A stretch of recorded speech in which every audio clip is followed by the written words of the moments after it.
हरे Krishna. Depression में अक्सर हम हार मान लेते हैं और ये हमारी लाइफ की सबसे बड़ी हार होती है। लेकिन गीता क्या कहती है?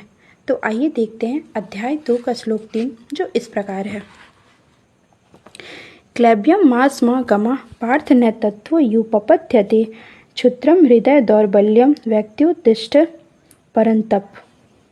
हे पृथापुत्र, इस हीन नपुंसकता को प्राप्त मत हो, यह तुम्हें शोभा नहीं देती। हे शत्रुओं के दमन करता, हृदय की क्षुद्र दुर्बलता को त्याग कर युद्ध के लिए खड़े हो। श्री कृष्ण अर्जुन से कहते हैं, हे अर्जुन, यह कायरता, यह हृदय की कमजोरी, यह निराशा तुम्हें शोभा नहीं देती। तुम शत्रु विजेता हो। अपनी इस तुच्छ दुर्बलता को छोड़ो और खड़े हो जाओ। अक्सर हम सब ये देखते हैं कि लोग जीवन की चुनौतियों से टूट जाते हैं, कोई असफलता से निराश होकर बैठ जाते हैं, कोई रिश्तों के टूटने से हिम्मत हार जाते हैं और लास्टली डिप्रेशन में चले जाते हैं और फिर कहते हैं कि मुझसे नहीं होगा। लेकिन हमें इस श्लोक से सीखना चाहिए कि कमजोरी स्वाभाविक है पर अस्थायी नहीं। इसका मतलब ये है कि हर कोई कभी ना कभी निराश होता है, लेकिन ये श्लोक कहता है रुकना मत, ये तुम्हारी पहचान नहीं है।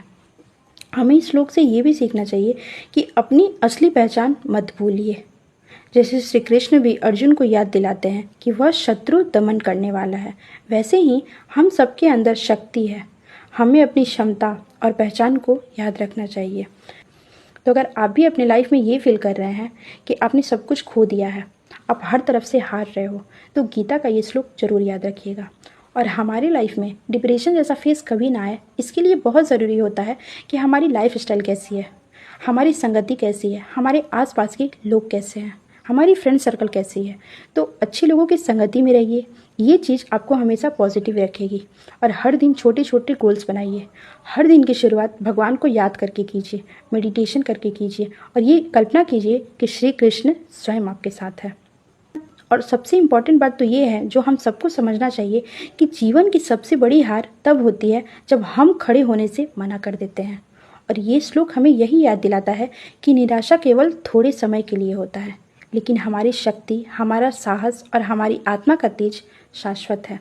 इसीलिए कमजोरी को छोड़कर अपनी ताकत को पहचाननी चाहिए। हरे कृष्णा।